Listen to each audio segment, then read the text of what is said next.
하나님의 영에 감동된 사람이라는 제목으로 함께 은혜 받기를 원합니다. 38절 우리 한 번 더 읽어볼까요? 시작. 바로가 그의 신하들에게 이르되 이와 같이 하나님의 영에 감동된 사람을 우리가 어찌 찾을 수 있으리요 하고. 바로 왕이 모든 신하들 앞에서 요셉을 향하여 칭찬하고 있지요. 하나님의 영에 감동된 사람을 우리가 어찌 찾을 수 있으리요?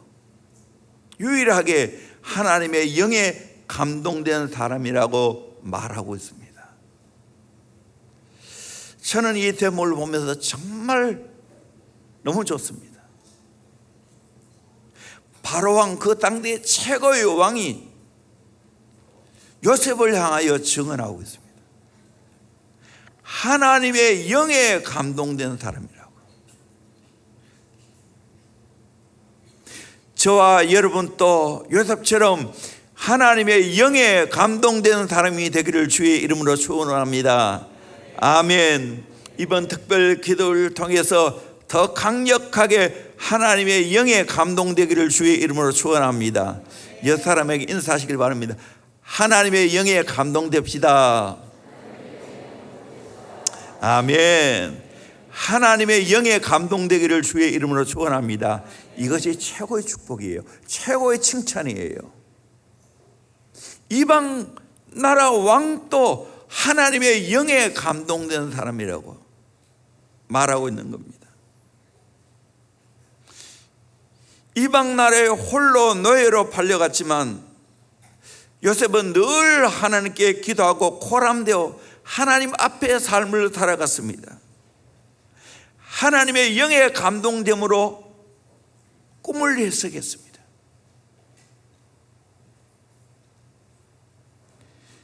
오늘 신약 시대에는 더 요셉보다도 하나님의 영에 감동될 수가 있습니다.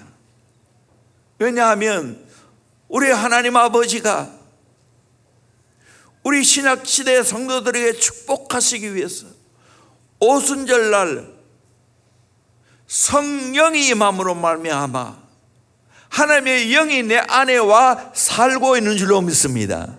그러므로 우리는 하나님의 영에 감동된 삶을 살아갈 수 있게 될 줄로 믿습니다. 우리는 철저하게 하나님의 영의 감동으로 살아가야 합니다. 바울은 철저하게 하나님의 영의 감동을 받고 하나님의 인도를 받았습니다. 3차 전도 여행을 통하여 세계 선교의 초석을 놓았는데 하나님의 영의 감동함으로 귀한 사역을 감당했습니다. 바울은 하나님의 영에 매여 살았습니다. 하나님의 영의 인도를 받고 고향인 안디옥으로 가길 원했지만 유럽의 처성인 마게도냐 사람들이 건너와서 나를 도와달라고. 그래서 하나님의 영의 인도함 받고 유럽으로 복음을 증거하러 갔습니다. 유럽의 처성이 빌립보 아닙니까?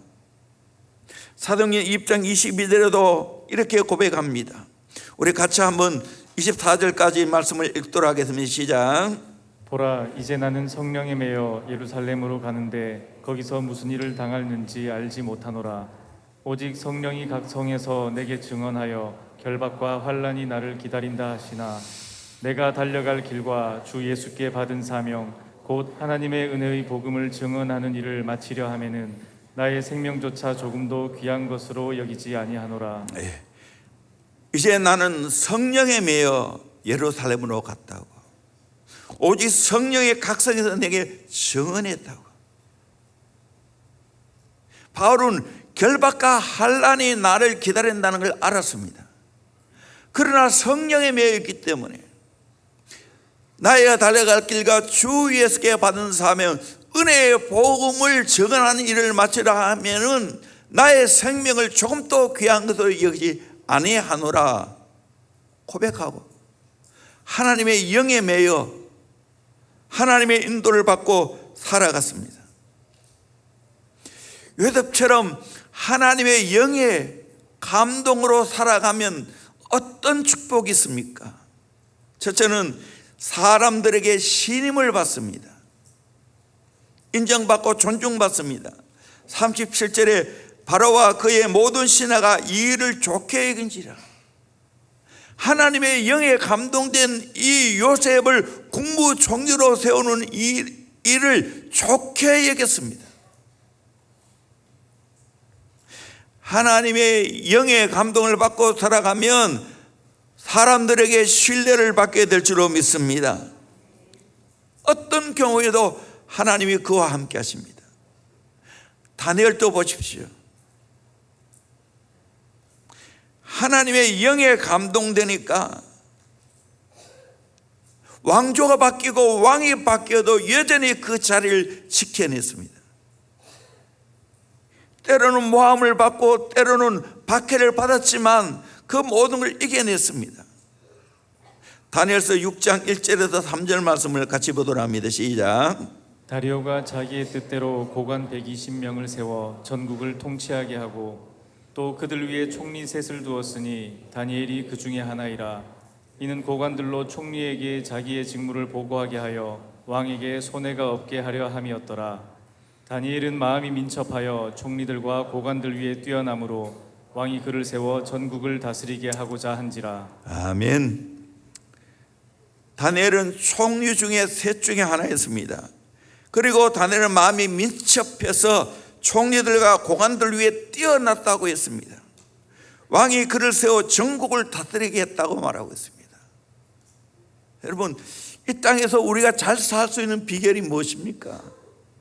하나님의 영의 감동을 받아야 돼요. 이것이 교회 안에서만 적용되는 게 아니에요. 내 삶의 현장 속에서도 하나님의 영의 감동을 받으면 그 일을 잘하게 되고 또 많은 사람들에게 신뢰를 받게 될 줄로 믿습니다. 아멘. 여러분 직장생활 하나님의 영에 감동받고 그 직장의 일을 해내야 됩니다. 여러분의 일이 다 다를 거예요. 요즘 직업이 얼마나 많습니까? 각자 하는 일은 다르지만 하나님의 영의 감동을 받으면 그 일에 가장 최고가 될 줄로 믿습니다. 감당하게 될 줄로 믿습니다. 그를 통해 신뢰를 받게 될 줄로 믿습니다. 그 은혜를 받기를 주의 이름으로 축원합니다. 여러분 김하중 대사를 알 겁니다. 중국에 사역을 많이 했죠. 하나님의 대사라는 책을 보면 이분도 그래요. 정권이 바뀌는데도 불구하고 그 자리를 지켜냈어요.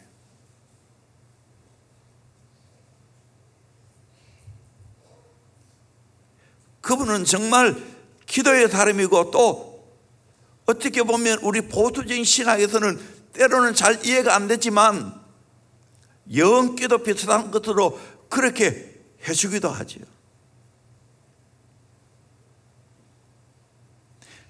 그를 통해서 지금은 중국에 많이 문이 닫혔지만 이 김하중 대사를 통해서 많은 선교 사람들이 도움을 입었습니다. 하나님의 영의 감동을 받고 살아가면 많은 사람들에게 신뢰의 대상이 될 줄로 믿습니다. 하나님의 영의 감동을 받는데 내 마음대로 살겠어요? 인간의 욕심대로 살겠어요? 하나님 중심으로 일을 하겠지요. 그러니까 신뢰받는 것은 당연한 일입니다. 두 번째로 명철과 지혜가 있습니다. 39절에 요셉에 이르되 하나님이 이 모든 것을 내게 보이셨으니 너와 같이 명철하고 지혜 있는 자가 없도다. 바로왕이 말했어요. 요셉을 가리켜서 너와 같이 명철하고 지혜 있는 자가 없도다. 하나님의 사역을 감당하려면 요셉처럼 하나님의 꿈을 이루어 가려면 하나님의 영에 감동되고 그를 통해서 명철과 지혜가 있어야 됩니다. 또 이와 같은 사람이 있죠. 똑같이 이방 나라에서 사역했던 다니엘입니다. 다니엘도 하나님의 영에 감동되니까 명철과 지혜로 가득 찼습니다. 꿈 해석을 많이 하게 되죠. 다니엘서 1장 17절 이하 말씀을 같이 봅시다. 시작. 하나님이 이 네 소년에게 학문을 주시고 모든 서적을 깨닫게 하시고 지혜를 주셨으니 다니엘은 또 모든 환상과 꿈을 깨달아 알더라. 왕이 말한 대로 그들을 불러들일 기한이 찼으므로 환관장이 그들을 느부갓네살 앞으로 데리고 가니 왕이 그들과 말하여 보매 무리 중에 다니엘과 하나냐와 미사엘과 아사랴와 같은 자가 없으므로 그들을 왕 앞에 서게 하고 왕이 그들에게 모든 일을 묻는 중에 그 지혜와 총명이 온 나라 박수와 술객보다 10배나 나은 줄을 아니라. 다니엘은 고레스 왕 원년까지 있으니라. 아멘. 하나님이 다니엘에게 지혜를 줬다고 말하고 있습니다. 그래서 환상과 꿈을 깨달아 알게 했습니다. 그뿐만 아니라 그의 지혜와 총명이 온 나라 박수와 술객보다 10배나 나은 줄을 아니라. 10배나 뛰어난 복을 받았어요. 여러분, 하나님의 영은 하나님이기 때문에 하나님의 영에 감동되면 하나님이 주시는 명철과 지혜가 가득 차게 될 줄로 믿습니다. 아멘. 하나님의 영에 감동되면 목회도 잘할 수밖에 없어요. 내 힘으로 하는 게 아니에요. 그러기에 기도해야 하는 거고 하나님의 영으로 충만해야 되는 거예요. 그리고 가정생활 잘합니다. 지혜와 명철이 있습니다. 하나님의 영에 감동되어야 됩니다. 이거는 공부를 많이 해서 되는 게 아니에요. 기도하면 하나님 마음이 내 안에 들어옵니다. 지난 우리 교수님 하심이라고, 하나님의 심정이 내 안에 들어오는 거예요. 그러면 하나님이 주시는 지혜와 명철이 가득한 거예요. 우리 교수님 또 우리 교회에 와서 많은 감동을 받았다고. 그리고 제가 그분의 그 요한복음 창세기 또 하나님 마음에 합하는 사람 그 책을 한 권 받았는데 그 교재집을 좀 보내달라고 제가 카톡을 넣었더니 책을 보내왔어요. 제가 앞으로 그 책을 읽고 또 필요하면 우리 교회에 사용할 거예요. 하나님의 영에 감동되어지면 지혜와 총명과 명철함이 가득 차게 될 줄로 믿습니다. 아멘. 우리 아들 어릴 때부터 성령 충만해야 됩니다. 그러면 지혜와 명철이 가득하게 될 줄로 믿습니다. 아멘. 관계를 지혜롭게 잘해요. 내 주어진 학문도 잘 감당해요. 은혜 받아야 되는 거예요. 그러면 하나님의 감동이 성령의 감동이 될 거 아니에요. 그러면 인생을 지혜롭게 명철하게 잘 살 수 있습니다. 대원교회 그런 자가 되기를 주의 이름으로 축원합니다. 하나님의 성령의 감동을 받는 이유가 여기에 있다는 거예요. 세 번째로 충성됩니다. 43절에서 46절까지 우리 한 목소리로 같이 읽겠습니다. 시작. 자기에게 있는 버금수레에 그를 태우매 무리가 그의 앞에서 소리 지르기를 엎드리라 하더라. 바로가 그에게 애굽 전국을 총리로 다스리게 하였더라. 바로가 요셉에게 이르되 나는 바로라. 애굽 온 땅에서 내 허락 없이는 수족을 놀릴 자가 없으리라 하고, 그가 요셉의 이름을 사브낫 바네아라 하고 또 온의 제사장 보디베라의 딸 아스낫을 그에게 주어 아내로 삼게 하니라. 요셉이 나가 애굽 온 땅을 순찰하니라. 요셉이 애굽 왕 바로 앞에 설 때에 30세라. 그가 바로 앞을 떠나 애굽 온 땅을 순찰하니. 여기 보십시오. 43절에 그에게 애굽 전국을 총리로 다스리게 하였다고 했습니다. 왕 밑에 모든 것을 다스리게 되었어요. 그러니까 요셉이 국무총리로 임명받은 즉시 어떻게 했습니까? 요셉이 나가 애굽 온 땅을 순찰하니라. 46절에 그가 바로 앞을 떠나 애굽 온 땅을 순찰하니. 충성되지 않습니까?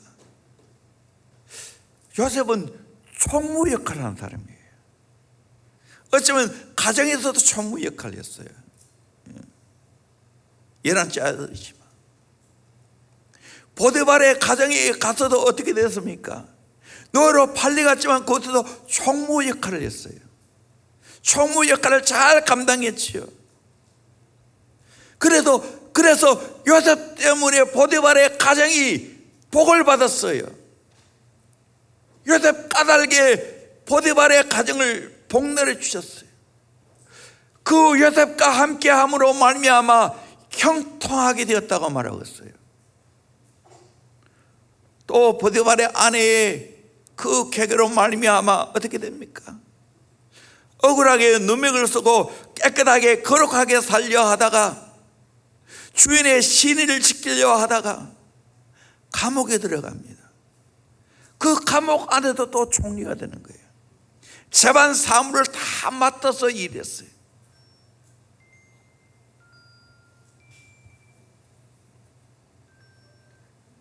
참네.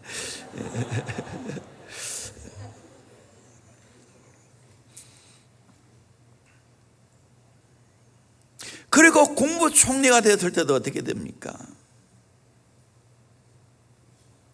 순찰해서 어떻게 다스려야 될지를,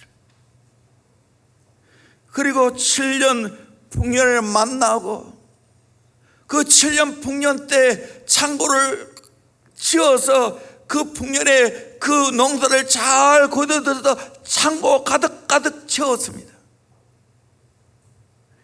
결국 그 형제들 그리고 이웃 나라까지 요셉 까닭에 다 그 7년 흥년에 살게 되었습니다. 감옥에 들어가서도 하나님이 함께 하니까 요셉은 형통했다고 말합니다. 나중에 정말 하나님 성령의 감동을 받고 꿈을 해석함으로 말미암아 국무총리가 되었습니다.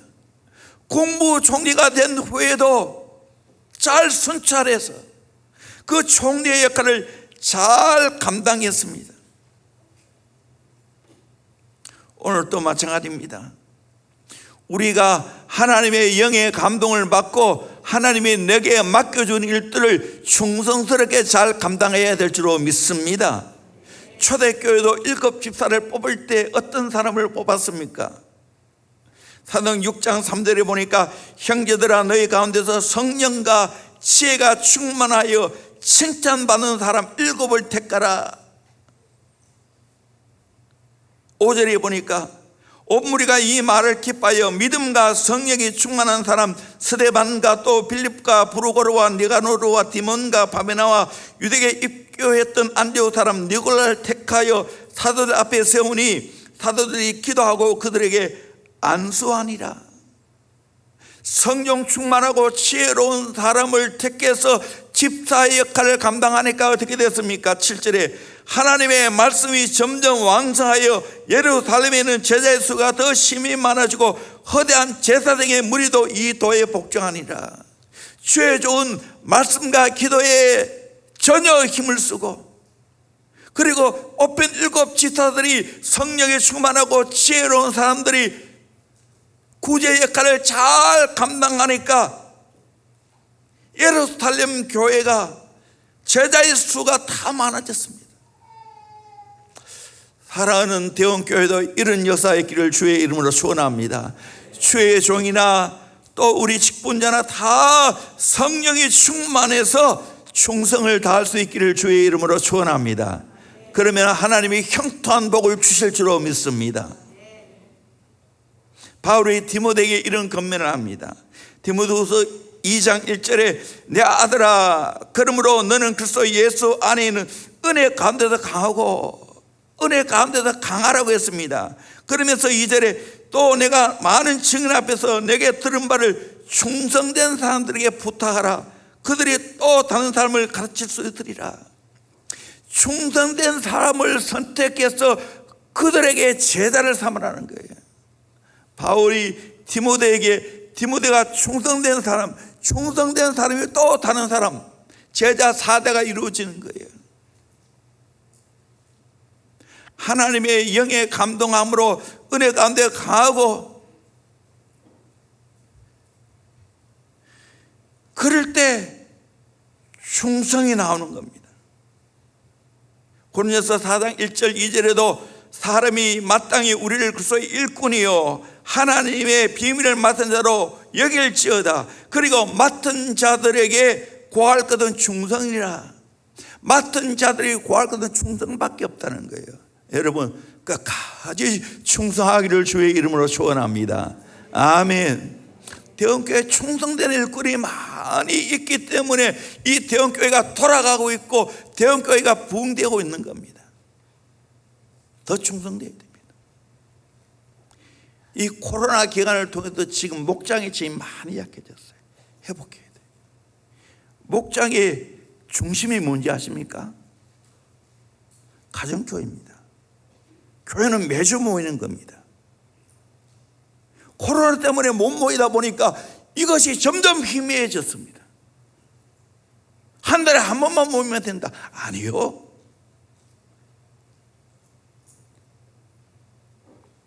그거 아니에요. 오늘도 제가 새 가족번 말하면서 우리 실버 목장들 다음 주부터 교회 정침 대접합니다. 식사 교회에서 하시고 목장 모임하세요. 5층에 하나 있고 드림, 그리고 3층 4층 실이 많습니다. 우리 목자들 중심으로 해서 식사 거기서 하시고 목장 모임 거기서 하고 오후 예배에 나오시기를 주의 이름으로 축원합니다. 아멘. 아멘. 우리 목장 담당하고 있는 권사님들, 집사님 그렇게 하시기를 주의 이름으로 축원합니다. 밖에 나가 돈 안 써도 됩니다.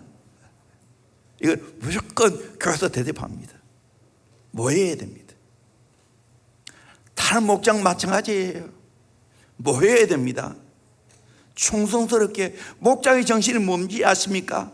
한 명도 모을에 안 와도 목자 목녀가 같이 두 사람이 예배하고 두 사람이 똑같이 목장하는 거예요. 이 충성이에요. 저는 휴스턴 서울 침례교회 가서 그걸 봤어요. 실제로 그렇게 했다고. 그렇게 하니까 하나님이 목원들을 보내주시더라는 간증을 들었어요. 아멘. 다시 목장이 회복되기를 주의 이름으로 축원합니다. 더 철저하게 앞으로 또 여기 대해서 좀 설교를 할 거예요.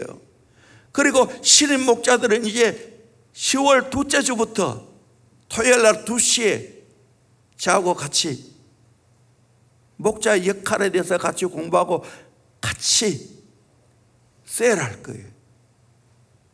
그냥 같이 셀하면서 목장을 어떻게 해야 되는지를 그렇게 하는 거예요. 연습하는 거예요. 이 강의로 되는 게 아니에요.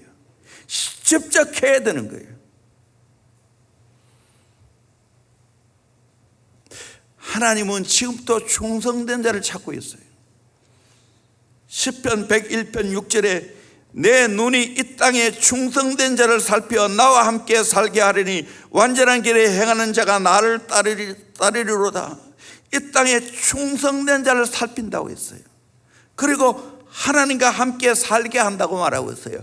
여러분 충성되어서 하나님과 함께 사시기를 주의 이름으로 축원합니다. 그 사람이 완전한 길에 행하는 겁니다. 그 사람이 하나님을 따를 수 있는 겁니다. 제가 최근에 깨닫고 가장 내가 감동적으로 이 시편 78편 말씀을 읽습니다. 이 말씀을 읽을 때마다 내게 은혜가 돼요. 70절입니다. 또 그의 종 다윗을 택하시되 양의 우리에서 취하시매 다윗을 택하시되 왕으로 삼았는데 양의 우리에서 취해냈다는 거예요. 71절에 전 양을 지키는 중에서 그들을 이끌어내사 그의 백성 야곱 그의 소인 이스라엘을 기르게 하셨더니 비천한 목동을 선택해서 그의 백성 야곱 그의 소인 이스라엘을 기르게 했다는 거예요. 왕으로서 기르게 했다는 거예요. 이 얼마나 다윗이 선택받았고 충성되었으면 72절의 핵심이에요. 이에 그가 그들을 자기의 마음의 완전함으로 기르고 그의 손의 능숙함으로 그들을 지도하였도다. 자기 마음의 완전함으로 기르고, 이 말은 무슨 말인가?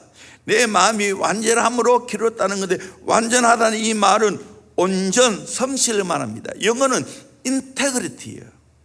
인테그리티. 이거 참 우리 한국말로 번역하기 어려운 단어인데, 특별히 미국 사회에서는 이 인테그리티를 굉장히 중요하게 여기는 거예요. 우리의 마음이 완전해야 된다는 거예요. 성실해야 된다는 거예요. 그렇게 백성들을 길렀다는 거예요. 그 다음 보면 그의 손의 능숙함으로 그들을 지도하였도다.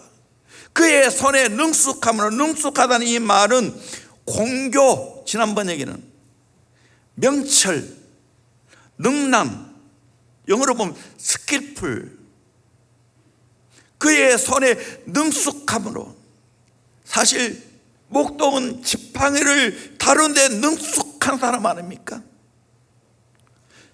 다윗은 목동으로서 능숙하게 그 일을 했습니다. 물맷돌을 잘 던졌습니다. 그리고 양떼를 잘 지켜냈습니다. 사자와 곰이 올 때 그 물맷돌로 물리쳤습니다. 그 실력으로 골리앗을 물리쳤습니다. 손에 능숙함이 있었습니다. 여러분, 우리는 이렇게 충성되어야 돼요. 내 마음이 완전해야 됩니다. 온전해야 됩니다. 인테그리티 해야 됩니다. 그리고 실력이 있어야 돼요. 내 분야에 실력이 있어야 되는 거예요. 능숙해져야 되는 거예요. 스킬풀. 노련해야 되는 거예요. 영혼사에게 노련해야 되는 거예요. 내가 지금까지 영혼사하고 다음 세대 사역해 보니까 그 사이에 노련함이 필요해요. 이게 부족하니까 이 사역이 잘 안 되는 거예요. 우리 영혼사역의 대표적으로 이 두 가지예요. 이 말씀 그대로 완전과 능숙함, 마음의 완전함, 성실함, 인테그리티한 것, 그리고 영혼을 잘 능숙하게 다룰 수 있는 실력이 있어야 되는 거예요. 여러분 분야에도 그렇게 되기를 주의 이름으로 축원합니다. 이것이 충성이에요. 이것이 충성이에요. 정말 지금까지 내가 목회하면서 이 말씀이 가장 깨달아져요. 그 만방국제학교 중국에 지난번에 우리 교회에 봄이 오셨죠. 그분이 이 본문 말씀 가지고 책을 한 권 냈어요.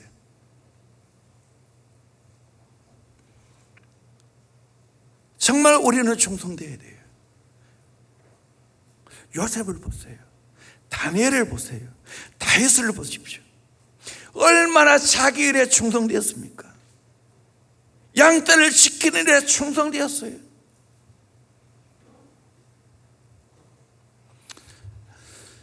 저도 마찬가지로 부족하고 사는 게 많습니다. 그런데 이 한 교를 45년 지켜냈어요. 여러분 계속 설교해 보세요. 쉬운가? 내 마음이 온전하고 이 설교하는 게 능숙해져야 되는 거예요. 능숙하게 될 때까지 제가 피눈물을 흘렸어요. 엄청난 노력이 있었어요.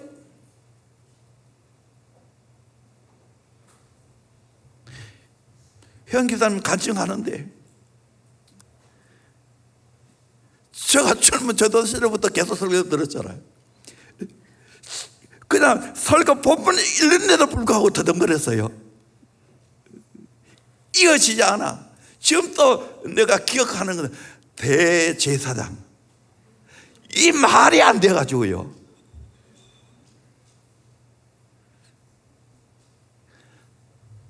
남아존사는 같이 말 잘하는 사람은 설교하는 게 쉬워. 저 같은 사람은 힘들어. 능숙하게 되기까지 정말 하나님의 은혜도 있지만 엄청난 노력이 필요해.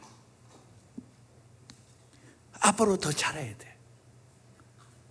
기도해 주세요.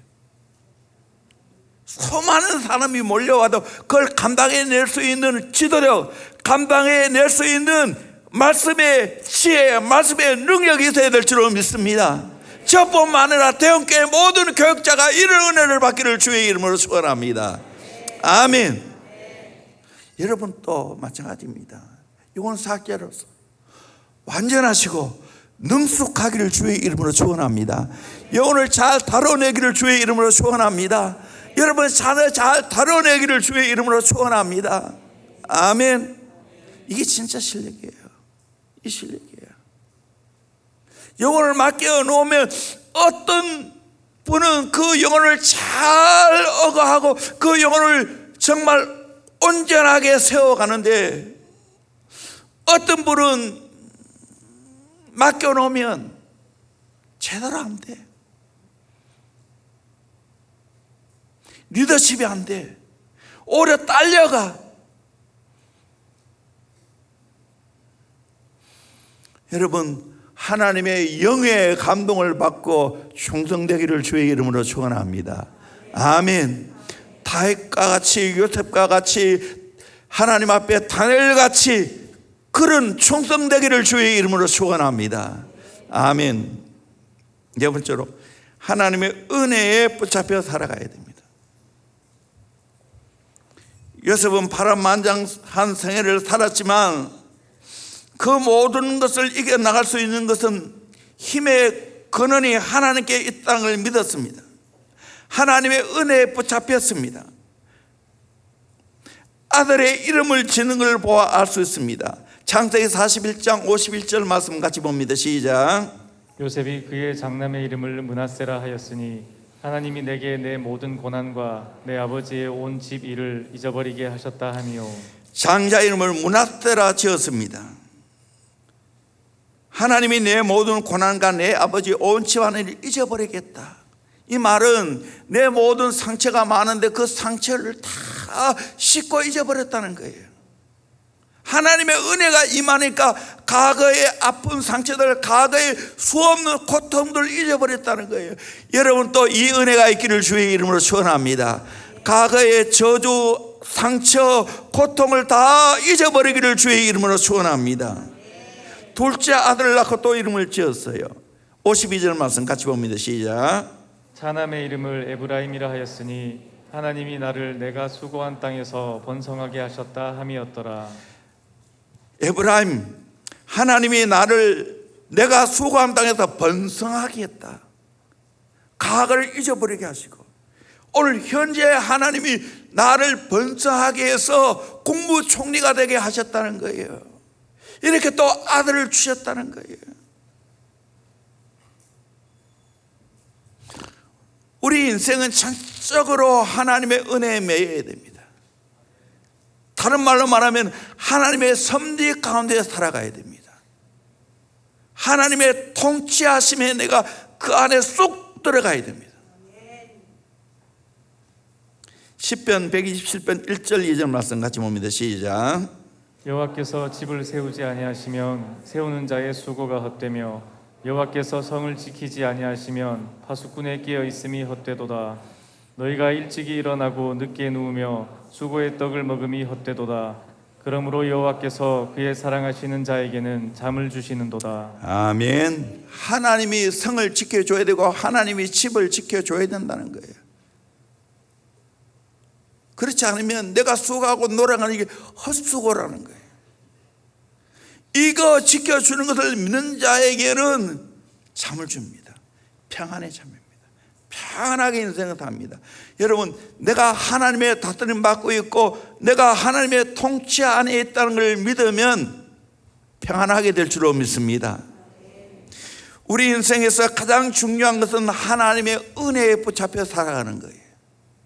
요셉처럼 하나님의 영에 감동되어 살아가면 내가 비록 이방 땅 애굽에 있지만 하나님이 여기서도 통치하고 있고 여기서도 나를 다스리고 있다는 걸 확신하게 될 줄로 믿습니다. 여러분 믿으시길 바랍니다. 지금 대한민국에 내가 살고 있지만 하나님이 다스리십니다. 하나님이 여러분을 통치하십니다. 믿으시길 바랍니다. 바울도 이렇게 고백합니다. 고린도서 15장 9절 10절 말씀 같이 봅니다. 시작. 나는 사도 중에 가장 작은 자라. 나는 하나님의 교회를 박해하였으므로 사도라 칭함받기를 감당하지 못할 자니라. 그러나 내가 나 된 것은 하나님의 은혜로 된 것이니 내게 주신 그의 은혜가 헛되지 아니하여 내가 모든 사도보다 더 많이 수고하였으나 내가 한 것이 아니요 오직 나와 함께 하신 하나님의 은혜로라. 아멘. 나는 교회를 핍박하였으므로 박해했으므로 사도라 칭함받기도 감당치 못한다고. 그런데 내가 나 된 것은 하나님의 은혜로 되었다는 거예요. 내게 주신 주의 은혜가 헛되지 않아요. 내가 모든 사람보다 더 많이 수고했다는 거예요. 그것도 하나님의 은혜라는 거예요. 여러분, 하나님의 은혜며 일하기를 주의 이름으로 축원합니다. 그러면 교만하지 않아요. 교만하지 않아요. 이번에 제가 총회에 가서 주다산교회 건순웅 목사님 사회하는 걸 보면서 저 사람은 하나님의 은혜에 매여있다. 얼마나 지혜롭게 유머 있게. 총회에 가면 거기는 전투장입니다. 찬반이 팽팽하게 갈라집니다. 그거를 지혜롭게 잘 유머스럽게 끌고 가는 걸 봤어요.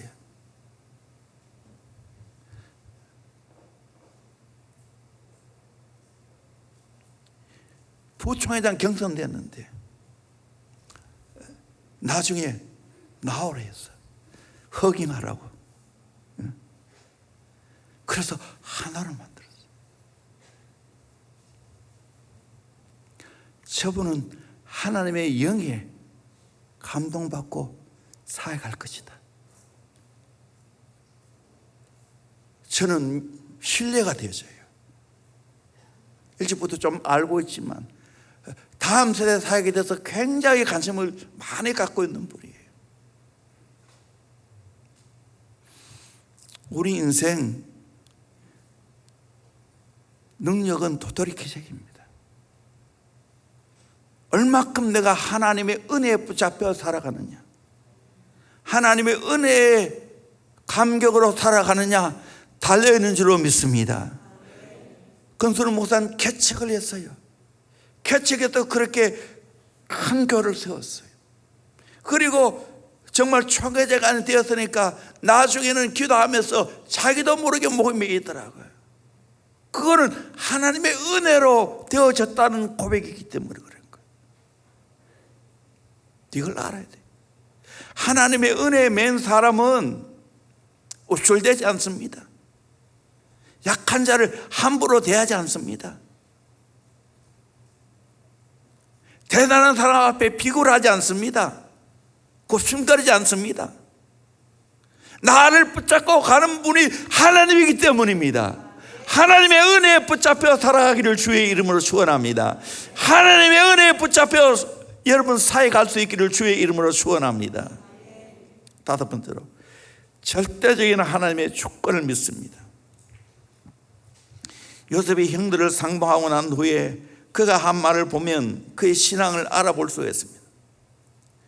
5절에 45장 5절에 당신들이 나를 이곳에 팔았다고 해서 근심하지 마소서, 한탄하지 마소서. 하나님이 생명을 구원하시려고 나를 당신들보다 먼저 보내셨나이다. 이 땅에 2년 동안 흉년이 들었으나 아직 5년은 밭가리도 못하고 추도 못할지라 하나님이 큰 구원으로 당신들의 생명을 보존하고 당신들의 후손을 세상에 주시려고 나를 당신들보다 먼저 보내셨나니 그러므로 나를 이리로 보낸 이는 당신들이 아니요 하나님이시라. 하나님이 나를 바로에게 아버지로 삼으시고 그 온 집의 주로 삼으시며 애굽 온 땅의 통치자로 삼으셨나이다. 하나님이 노예로 팔렸지만 국무총리가 되어서 자기 나라뿐만 이웃 나라까지 다스린 자가 되었다는 거예요. 요셉은 이 하나님의 섭리를 믿었습니다. 하나님의 영에 감동되어지면 하나님이 내 인생을 다 주관하실 줄로 믿습니다. 하나님의 다스림을 받아야 돼요. 하나님의 절대적인 섭리, 다스림을 내가 인정하고 살아가면 어떻게 되는가? 첫째는 어떤 상황 가운데도 불평과 원망하지 않습니다. 요셉을 보면 깊은 우물 속에 빠져서 죽을 줄도 모르는 그런 상황입니다. 절망입니다. 억울하게 10년 동안 노예 생활했어요. 또 억울하게 3년 감옥살이 했어요. 얼마나 속상하고 억울했겠습니까? 그런데 요셉은 원망했다는 말이 안 나와요. 그 모든 걸 하나님의 섭리랑을 믿었어요. 나중에 국무총리가 되어서 보디발의 아내를 보복했다는 말이 안 나와요.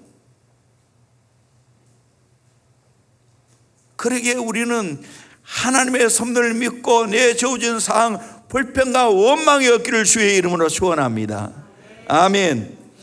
어느 대학교 취업 보도실에서 실패자가 되는 10가지 지름길이 있다는 경고를 내놓았습니다. 첫째는 난 틀렸다고 늘 넋두리를 하라. 두 번째로 자기 자신을 무능한 사람이라고 항상 비난하라. 세 번째로 모든 일에서 불평거리를 찾아라. 네 번째로 날마다 없는 것과 부족한 것만 찾아라. 다섯 번째로 자신이나 다른 사람의 단점을 부지런히 살펴라. 여섯째로 조금만 어렵거나 힘들면 빨리 포기하라. 일곱 번째로 안 되는 일이 있으면 더 이상 하려고 하지 마라. 여덟 번째 쉽게 포기해버리고 적당히 변명하라. 아홉 번째로 얼굴을 항상 용기 없고 낙심되는 모습을 보여라. 열 번째로 한번 실패하면 이제 끝장이라고 믿어라. 하나님의 섭리를 믿지 못하면 이런 사람 됩니다. 이런 부정적인 사람 됩니다. 제가 지금 말에 대해서 설교하려고 지금 배우고 있어요. 여러분, 우리의 말에 축복이 달려 있어요. 아멘. 긍정의 말하기를 바랍니다. 적극적인 말하기를 바랍니다. 믿음의 말하기를 바랍니다. 아멘. 너무 중요해요. 어릴 때부터 이거 가르쳐야 돼요.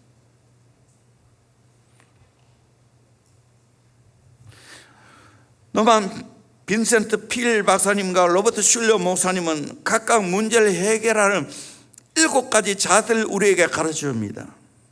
두 분의 논리를 종합하면 다음과 같습니다. 첫째, 문제가 있을 때 당황하거나 두려워하지 말고 문제를 환영하라. 둘째, 문제에 너무 집착하지 말고 미래지향적으로 적극적으로 생각하라. 셋째, 모든 문제는 새로운 기회가 된다는 사실을 믿어라. 넷째, 일시에 해결하라 하지 말고 목록을 작성하여 하나하나 단계적으로 풀어가라. 다섯째, 너무 심각하게 생각하지 말고 유머 감각을 살려라. 여섯째, 어려운 문제일수록 편법을 버리고 바르게 해결하라. 일곱째, 문제를 통해 하나님께 가까이 나아가 기도하고 하나님께서 더 좋은 기회를 주시리라고 믿어라. 여러분, 하나님 믿는 사람은 모든 것을 좋게 해석합니다. 좋게 받아들입니다. 아멘. 긍정으로 그걸 해결해 갑니다. 아멘. 그분들의 말은 달라요. 대형교회 잘 됩니다. 여러분의 축복이 임합니다. 세계적인 교회가 될 줄로 믿습니다. 수많은 영혼을 상비게 될 줄로 믿습니다. 영혼이 잘된 같이 범다가 잘되고 강건하게 될 줄로 믿습니다. 아멘. 긍정으로 받으세요. 어떤 일이 일어나도 긍정으로 선포부터 하세요. 하나님 잘 하셨습니다. 하나님이 역사하실 줄로 믿습니다. 긍정으로 받아들였어요. 절대적인 하나님의 섭리를 믿으면 그렇게 살아갈 수 있습니다. 모든 것이 합력하여 성을 이루는 것을 믿습니다. 그렇게 받으세요. 어떤 인간적으로 나쁜 일이 내게 있다 할지라도, 우리 가족에 나쁜 일이 있다 할지라도 긍정으로 받는 거예요. 아멘.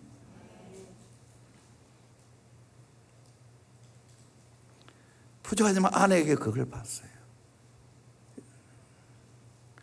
나도 결혼하고 몰랐어요. 다림줄 할 때 아내의 간증을 합니다. 어떤 간증이 아십니까? 모르는 사람 모를 건데 엄마가 힘들어서 자살하는 간증합니다.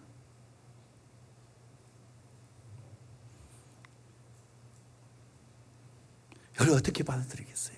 여러분 같으면 어떻게 받아들여요? 결혼도 안 했는데, 처녀인데. 그래서 아버님 모셨어요. 처녀가. 그래서 아버지의 신앙을 이어받았어요. 이럴 때 여러분은 어떻게 해석할 거예요? 그래서 그걸 두고 기도원에 가서 3일인가 금식하고 하나님의 섭리를 받아들이고 긍정으로 소화했다는 거예요. 그래서 저를 만났습니다. 뿐만 아니라 제가 아내의 덕을 얼마나 많이 보는지, 아내의 내조에 오늘의 대언교가 있습니다. 그걸 부정으로 받았다면 어떻게 살 수 있겠어요?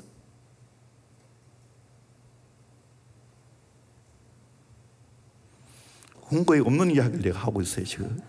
이거 전혀 홍보에 없는데 이 따끔씩 이런 일도 있어요.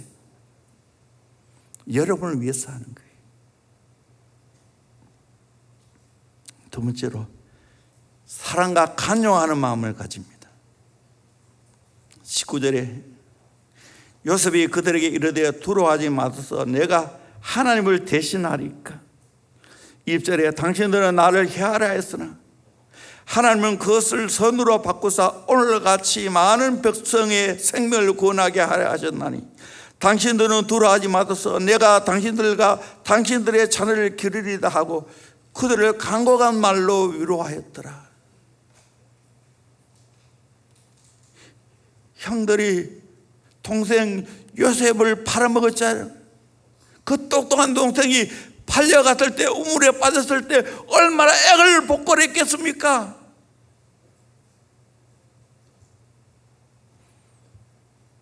그런데 하나님의 은혜로 국무총리가 되었어요.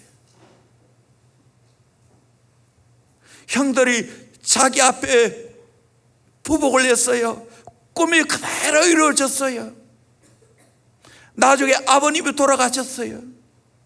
형들이 이제 걱정해서 아버지 돌아가셨으니까 이제 우리에게 보복하지 않을까? 그때 요셉은 보복하지 않겠다고, 기꺼이 용서하겠다고, 간용하겠다고, 식구들을 다 내가 돌보겠다고 그렇게 말하고 있는 거예요. 여러분, 최고로 원수 갚는 게 뭔지 아십니까? 사랑하는 겁니다. 간용하고 용서하는 겁니다. 해밍웨이 글 가운데 세계의 수도라는 짧은 글이 있습니다. 스페인에 살고 있는 아버지와 청소년기에 있는 한 아들의 이야기입니다. 이들 부자는 관계가 좋지 않았습니다. 결국 아들이 집을 나갔습니다. 아버지는 불순종하고 떠나 아들을 찾기 시작했지만 찾을 수가 없었습니다. 그래서 마드리드 신문에 광고를 냈습니다. 그 아들의 이름은 파코였습니다. 스페인에서 아주 흔한 이름이었습니다. 신문사에 단순하게 이렇게 광고를 냈습니다. 사랑하는 파코야, 내일 12시에 마드리드 신문사 앞에서 만나자꾸나. 너의 모든 걸 용서했다. 내가 너를 사랑한다. 해밍웨이는 그 다음날 마드리드 신문사 앞에 파코라는 이름을 가진 아이가 800명이 왔다는 거예요. 800명이. 이 아이들은 다 용서받기를 원하고 사랑받기를 원하고 간용해 주기를 원했다는 거예요.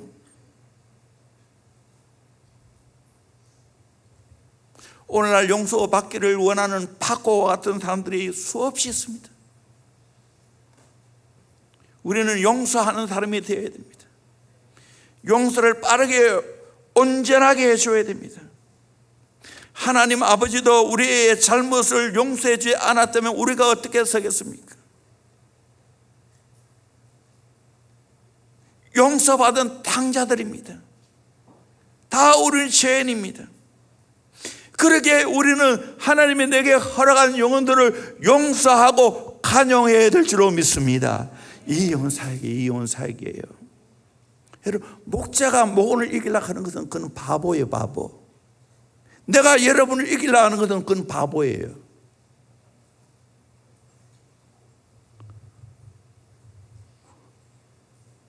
어찌 부모가 아들을 딸을 이기겠어요?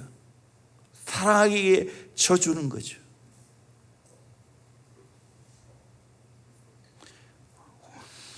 우리나라의 안타까운 현실은 간용보다는 보복이 앞섭니다.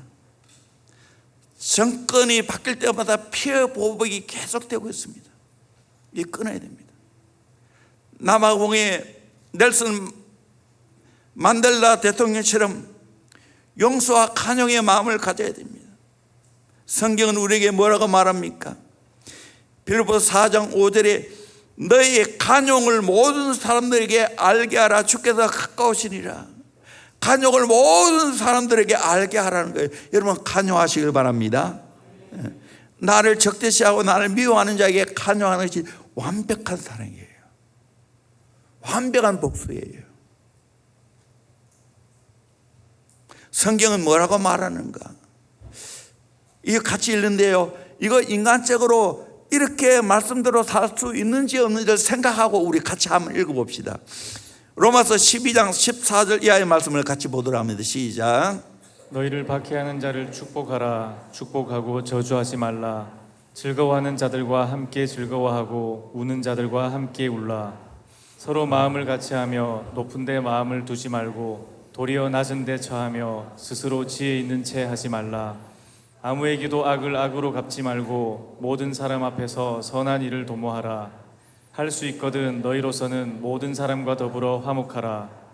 내 사랑하는 자들아, 너희가 친히 원수를 갚지 말고 하나님의 진노하심에 맡기라. 기록되었으되 원수 갚는 것이 내게 있으니 내가 갚으리라고 주께서 말씀하시니라. 내 원수가 줄이거든 먹이고 목마르거든 마시게 하라. 그리함으로 내가 숯불을 그 머리에 쌓아 놓으리라. 악에게 지지 말고 선으로 악을 이기라. 아멘. 이거 인간적으로 지키는 거 가능합니까? 불가능합니까? 불가능해요. 예수의 마음이 내 안에 들어와야 해요.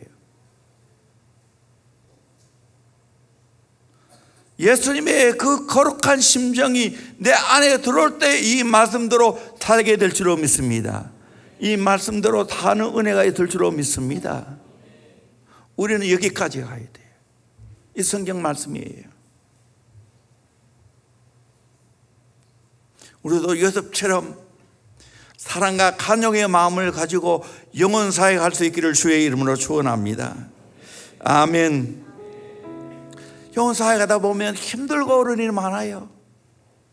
다음 세대 사역하는 온갖 일이 다 터져요. 그럼에도 불구하고 품는 거예요. 또 용서하는 거예요. 또 갈 길을 가는 거예요. 자녀 양육도 마찬가지예요. 목회도 마찬가지예요. 사랑과 간용의 마음이 없이는 목회가 안 돼요. 아무쪼록 저와 여러분이 이렇게 살아갈 수 있기를 주의 이름으로 축원합니다. 우리 찬양팀 올라올 수 있기를 바랍니다. 깨어라 성도여.